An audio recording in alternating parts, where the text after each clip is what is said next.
People को एक बार जल चढ़ाने से क्या फल मिलता है। आज की इस अत्यंत महान कथा के माध्यम से हम आपको बताते हैं कि पीपल को जल चढ़ाना कितना महत्वपूर्ण है। दोस्तों, एक बार देवर्षि नारद नारायण नारायण का जाप करते हुए वैकुंठ लोक में पधारे। वैकुंठ में भगवान विष्णु अत्यंत शोभनीय सुवर्ण तथा रथों से झरी सिंहासन पर बैठे हुए होते हैं। वैकुंठ के द्वार सुवर्ण से बने हुए होते हैं। देवर्षि नारद वैकुंठ के द्वार को पार करते हुए जिस स्थान पर भगवान विष्णु बैठे हुए होते हैं वहाँ पर पहुँच जाते हैं और भगवान विष्णु को प्रणाम करते हैं। देवर्षि नारद को देखकर भगवान विष्णु कहने लगते हैं, हे देवर्षि, आइए, वैकुंठ में आपका स्वागत है। देवर्षि नारद प्रसन्नता से भगवान विष्णु को बारंबार प्रणाम करते हुए कहते हैं, हे सृष्टि के पालक, संहार का संचालन करने वाले जनार्दन, समस्त भूतों में आप ही का वास है। तीनों लोकों में आपकी ही माया फैली हुई है। आपके चरणों में कोटि कोटि नमन। भगवान विष्णु मुस्कुराते हुए कहते हैं, हे देवर्षि, आज आप द्विधा में दिखाई पड़ रहे हैं। अवश्य ही आपके मन में कोई शंका उत्पन्न हो रही है। अवश्य ही आज आप कोई समाचार लेकर आए हैं। देवर्षि कहते हैं, हे प्रभु, आप तो सर्वज्ञाता हैं। तीनों लोकों में निवास करने वाले सभी प्राणियों के अंदर आप ही का वास है। आपसे कुछ भी छिपा नहीं हुआ है। प्रभु, मैं आज वैकुंठ किस कारण से आया हूँ यह भी आप भली भांति जानते हैं और यह भी जानते हैं कि मैं किस कारण से चिंतित हूँ।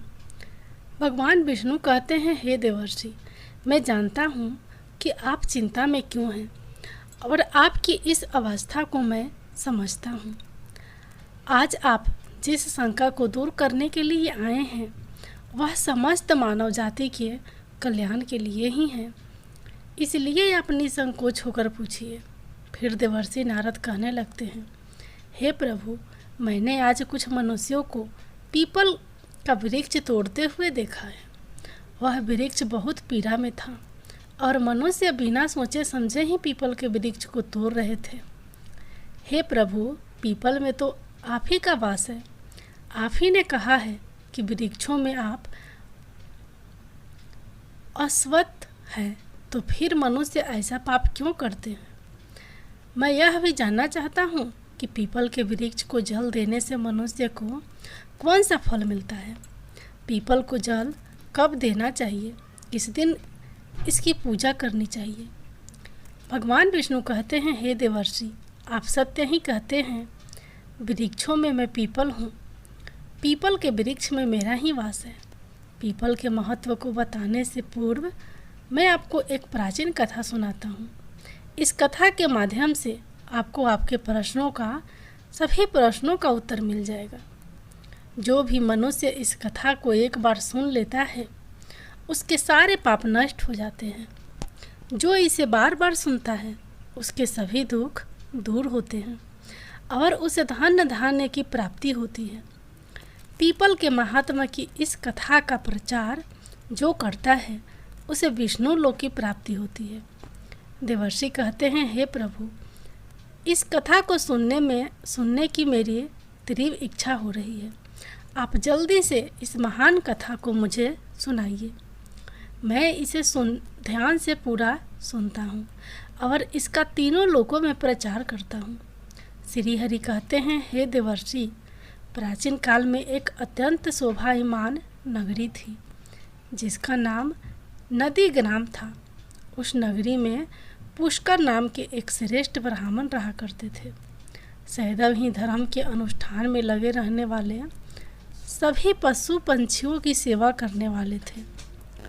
उनके आश्रम में एक प्राचीन पीपल का वृक्ष था जिसकी वह ब्राह्मण नित्य पूजा किया करता था। नित्य उस पीपल के वृक्ष को जल दिया करता था। वह एकादशी का व्रत करके पीपल को जल देकर उसकी प्रदक्षिणा करता था। बाहर जाते समय वह रोज पीपल को नमस्कार किया करता था। इस प्रकार से उस ब्राह्मण ने उस पीपल के वृक्ष की पूजा करके बहुत सारा पुण्य अर्जित कर लिया था। फिर एक दिन एक भयानक राक्षस भोजन की तलाश में उस पुष्कर ब्राह्मण के आश्रम पर आता है और इधर उधर देखने लगता है। तभी वह ब्राह्मण कुटिया से बाहर आकर देखता है तो एक भीमकारी राक्षस वहाँ पर खड़ा हुआ है। जैसे ही वह राक्षस उस ब्राह्मण को देखता है तो कहने लगता है, अरे वाह, आज तो बहुत ही सुंदर ताज़ा ताज़ा मांस खाने को मिलेगा। यह ब्राह्मण तो बहुत ही जवान, सुंदर और गुणवान दिखाई पड़ रहा है। अभी मैं इसी को छापा डालता हूँ। उस राक्षस को देखकर वह ब्राह्मण बिल्कुल भी भयभीत नहीं होता है और उस राक्षस से कहने लगता है, हे राक्षस, इस गरीब की कुटिया में तुम्हारा स्वागत है। तुम बहुत भूखे दिखाई दे रहे हो, कहो तुम्हें भोजन में क्या दूँ। ब्राह्मण के इस प्रकार के वचन सुनकर वह राक्षस आश्चर्य में पड़ जाता है और सोचने लगता है, बड़े आश्चर्य की बात है, यह ब्राह्मण मुझे से जरा सा भी भयभीत नहीं है। यह अवश्य कोई बड़ा तपस्वी दिखाई पड़ रहा है। तब वह राक्षस कहने लगता है, हे महात्मा, आप कौन हैं और इस वन में क्यों रह रहे हैं? आपको मुझे देखकर बिल्कुल भी डर नहीं लगा? तब वह ब्राह्मण कहते हैं, हे राक्षस, मैं भगवान विष्णु का भक्त हूँ। मुझे इस संसार में किसी भी चीज़ का कोई भय नहीं है। इसलिए तुम बताओ तुम्हें क्या चाहिए। तुम्हारी जो भी इच्छा हो वह पूरी की जाएगी। आओ इस वृक्ष के नीचे आसन ग्रहण करो। तब वह राक्षस जैसे ही उस वृक्ष के नीचे चला जाता है तो उसका शरीर जलने लगता है और तुरंत ही उसकी मृत्यु हो जाती है और एक दिव्य मनुष्य उस राक्षस के शरीर से बाहर निकल आता है। उस मनुष्य को राक्षस की योनि से मुक्ति मिलती है।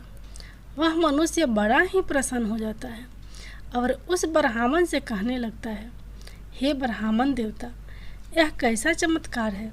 यह कौन सा वृक्ष है जिसके नीचे ठहरते ही मुझे मुक्ति मिल गई है। तब वह ब्राह्मण कहता है, महात्मा, यह पीपल का वृक्ष है। यह साक्षात विष्णु भगवान का ही रूप है। यह सभी पापों का नाश करने वाला है। इस वृक्ष के सानिध्य में आने से तुम्हारे सभी पाप नष्ट हो गए। फिर वह दिव्य मनुष्य स्वर्ग की ओर जाने लगता है। फिर एक दिन यमराज अपने दूतों को बुलाते हैं और कहते हैं, हे दूतों, तुम जाओ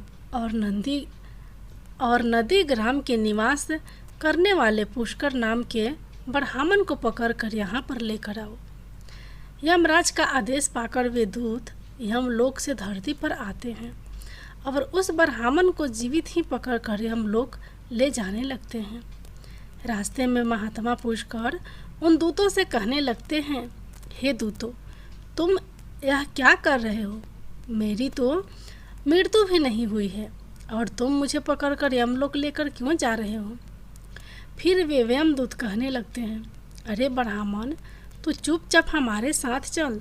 खुद यमराज ने हमें तुझे उठाकर लाने का आदेश दिया है। पता नहीं तूने ऐसा कौन सा भयंकर अपराध किया है। हम भी जानना चाहते हैं कि तूने कौन सा पाप किया है। फिर वह ब्राह्मण शांत रहकर उन यमदूतों के साथ यमलोक जाने लगता है। यम के दूतों को भी बड़ा आश्चर्य होता है। यह ब्राह्मण ना तो विलाप कर रहा है और ना ही दुखी हो रहा है। हम जिन भी प्राणियों को उठाकर लाते हैं वे तो जोर जोर से विलाप करते हैं। फिर ये यम के दूत उस ब्राह्मण को लेकर यमराज के सामने उपस्थित हो जाते हैं। जैसे ही यमराज उस ब्राह्मण को देखते हैं तो वे भयभीत हो जाते हैं और उन दूतों से कहने लगते हैं, अरे दूतों, तुमने यह क्या किया? तुम किसे उठाकर लाए हो? मैंने तुम्हें दूसरे पुष्कर नाम के व्यक्ति को लाने के लिए कहा था, जिसकी मृत्यु हो चुकी है। तुम लोगों ने बड़ी भूल की है, जो इन महात्मा को उठाकर हम लोग लेकर आ गए। इनका स्थान यहाँ पर नहीं है। भगवान विष्णु की भक्ति करने वाले, नित्य पीपल की पूजा करने वाले इन महात्मा को उनकी इच्छा के बिना यहाँ पर उठाकर लाना घोर पाप है। तब वे यम के दूत कहते हैं, हे धर्मराज, हमें क्षमा करें, हमसे बड़ी भूल हुई है। फिर वे यम के दूत उन ब्राह्मण से क्षमा मांगते हैं और वह ब्राह्मण भी उसे क्षमा कर देते हैं। यमराज उस ब्राह्मण से कहते हैं, हे ब्राह्मण देवता, आपकी पत्नी तथा पुत्र आदि बहुत दुखी और व्याकुल होकर रो रहे हैं। कृपया आप वापस अपने घर चले जाइए। अपने दूतों की भूल के लिए मैं आपसे क्षमा मांगता हूँ। कृपया आप अपने घर को लौट जाइए। फिर वह ब्राह्मण कहता है, हे धर्मराज, आपको प्रणाम है। इन दूतों से जो भूल हुई है उसके लिए मैं तो उनकी आभारी हूँ। उनकी भूल के कारण मुझे जीवित रहते हुए आपके दर्शन करने का सौभाग्य प्राप्त हुआ।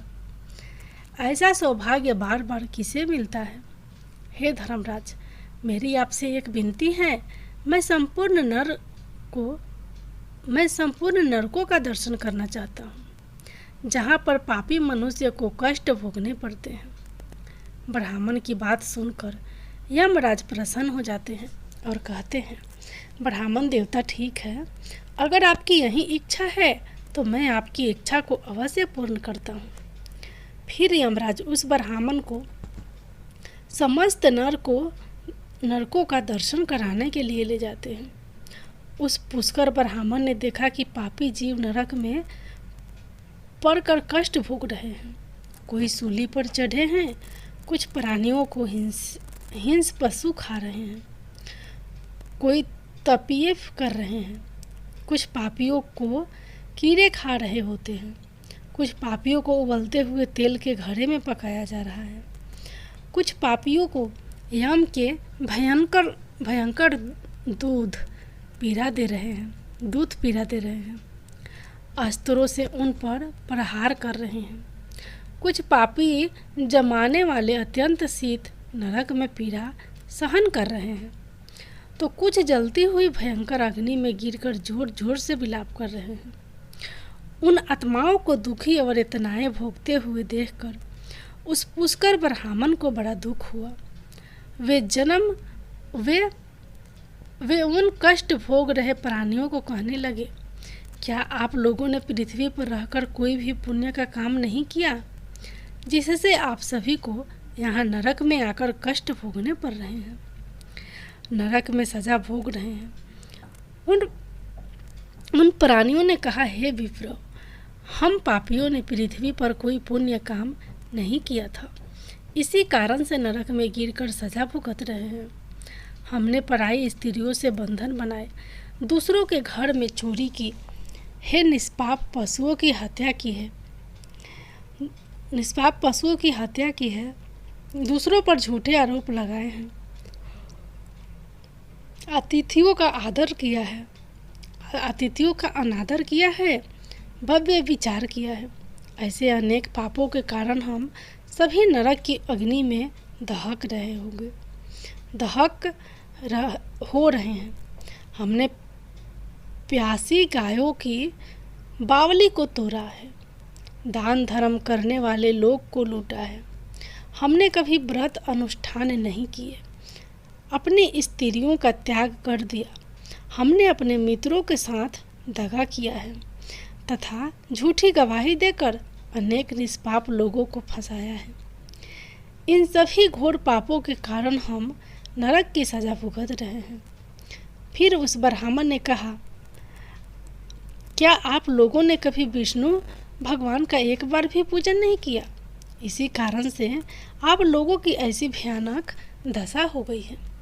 जो मनुष्य पृथ्वी लोक पर रहकर भगवान विष्णु का पूजन करता है, उसकी ऐसी दुर्गति कभी नहीं होती, उन्हें मोक्ष मिल जाता है। आप लोगों ने कभी श्री हरि के चरणों में मस्तक नहीं झुकाया। इसी से आपको नरक की प्राप्ति हुई है। आप लोगों ने कभी पीपल को जल नहीं चढ़ाया। पीपल को जल चढ़ाने से जन्म जन्मों के पाप नष्ट होते हैं। फिर वे नरकीय जीव कहने लगते हैं, हे ब्राह्मण देवता, हमारा अंतकरण अब विद्र है।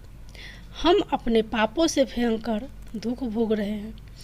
नरक की अग्नि से हमारा शरीर जल रहा है, किंतु जो हवा आपके शरीर से छूकर हमारी ओर बह रही है, वह हवा हमें आनंद प्रदान कर रही है। हमारे कष्ट कम हो गए हैं। नरक की अग्नि से हमें कष्ट नहीं हो रहा है। धर्मात्मा कृपया आप कुछ देर तक यहाँ पर ठहरिए, जिससे हम लोगों को कुछ क्षणों के लिए सुख मिल सके। हम अनेक वर्षों से निरंतर कष्ट भोग रहे हैं। हमारा अंग अंग जल रहा है। हे ब्राह्मण देवता, आपके दर्शन करने से ही हमें संतोष हो रहा है। कृपया आप हम पापियों पर थोड़ी दया कीजिए। फिर यमराज कहते हैं, हे धर्मात्मा, अब आपने नरक देख लिया है। अब आप अपने घर को लौट जाइए। आपकी पत्नी शोक में डूबकर रो रही है। वह ब्राह्मण बोलता है, धर्मराज, इन प्राणियों को दुख देखकर मैं कैसे चला जाऊं? इनकी दुख भरी आवाज़ कानों में पड़ती है तो मुझे बहुत दुख हो रहा है। आपके दूतों के द्वारा मार खाकर अग्नि की ज्वालों में ही गिरे हुए इन नरकीय जीवों की यह दयनीय पुकार सुनिए। इन जीवों के मुख से निकली हुई ध्वनि मुझे सुनाई दे रही है। हाय मुझे बचाओ, सुनाई दे रही है। हाय मुझे बचाओ, मेरी रक्षा करो। मैं समस्त भूतों के विराजित भगवान विष्णु की आराधना करता हूँ। यदि मैं इन दुखी प्राणियों को दुर्लक्ष कर दूँ तो मेरा जीवन व्यर्थ हो जाएगा।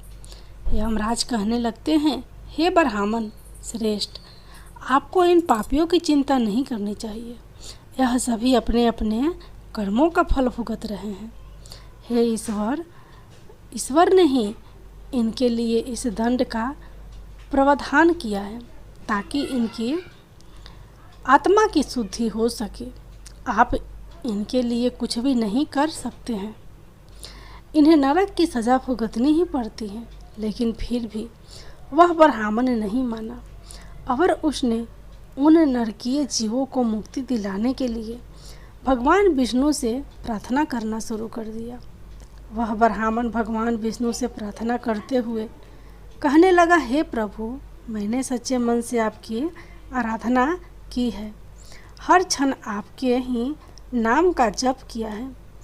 मैंने अपना संपूर्ण जीवन केवल आपकी भक्ति में ही समर्पित किया है। मैं अपना सारा पुण्य इन पापी आत्माओं को देता हूँ। आप इन्हें कष्ट से मुक्त कीजिए, इन्हें नरक की यातना से मुक्त कीजिए। हे कृष्ण जगन्नाथ, हे विष्णु, यहाँ इस नरक में पड़े हुए यातनाओं को भोग रहे जीवों की रक्षा कीजिए। पुष्कर ब्राह्मण के द्वारा इतना कहते ही उस नरक के जीवों को तुरंत कष्ट से मुक्ति मिल गई और सभी नरक को छोड़कर स्वर्ग में जाने लगे। सभी नरक के जीव कहने लगे, हे ब्राह्मण, आपकी सदा जय हो। आपकी कृपा से हम पापियों को मुक्ति मिली है। इस प्रकार से गुणगान करते हुए वे सभी नरक के प्राणी स्वर्ग की ओर जाने लगे, किंतु उनमें से कुछ जीव अभी भी उस नरक में ही कष्ट भोगने लगते हैं। उनको मुक्ति नहीं मिली। इस अद्भुत चमत्कार को देखकर यमराज आश्चर्य में पड़ गए। यमराज सोचने लगे, यह तो असंभव है। कौन से पुण्य के प्रभाव से इस ब्राह्मण ने इन नरक के प्राणियों को मुक्ति दिलाई है। फिर उस स्थान पर भगवान विष्णु प्रकट होते हैं। ब्राह्मण और यमराज भगवान विष्णु को नमस्कार करते हैं। यमराज भगवान विष्णु से पूछने लगते हैं, प्रभु, इस ब्राह्मण ने ऐसा कौन सा पुण्य किया है जो एक ही बार में इतने सारे कष्ट, इतने सारे नरक में प्राणियों की मुक्ति दिखाई दे रही है। किस पाप के कारण यह नरक के जीव अभी भी सजा भुगत रहे हैं। जब भगवान विष्णु कहते हैं, धर्मराज, इस ब्राह्मण ने पीपल के वृक्ष को नित्य जल दिया है।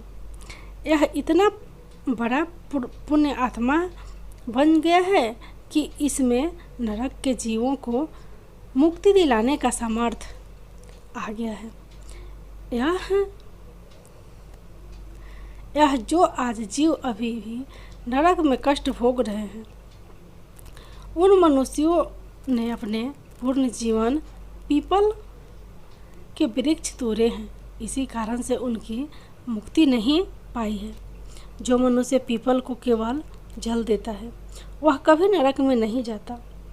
उसके अंदर इतना सामर्थ्य आ जाता है कि वह अन्य प्राणी सभी के पाप को नष्ट कर डालता है। उसके सानिध्य में आने वाले घोर पापी भी पाप से मुक्त हो जाते हैं। इतना कहकर भगवान विष्णु उस स्थान से अंतर्धान हो जाते हैं। फिर यमराज उस ब्राह्मण को वरदान देते हुए कहते हैं, हे महात्मा, आप धन्य हो, आप पृथ्वी पर सदा निवास करो। आपको मुझसे कोई बात नहीं होगी। जो मनुष्य आपके सानिध्य में रहेगा उसे कभी भी नरक की प्राप्ति नहीं होगी, उनकी कभी अकाल मृत्यु नहीं होगी। इस प्रकार से यमराज ने उस पुष्कर ब्राह्मण को बदलाव दिया। इस ब्राह्मण ने यमराज को नमस्कार किया और पृथ्वी पर लौट कर आ गए और पहले की तरह नित्य भगवान विष्णु का पूजन करने लगे और पीपल को जल चढ़ाने लगे। विष्णु नारद से कहते हैं, नारद, इस प्रकार से मैंने तुम्हें पीपल को जल देने का महत्व सुना दिया है। जो भी मनुष्य कभी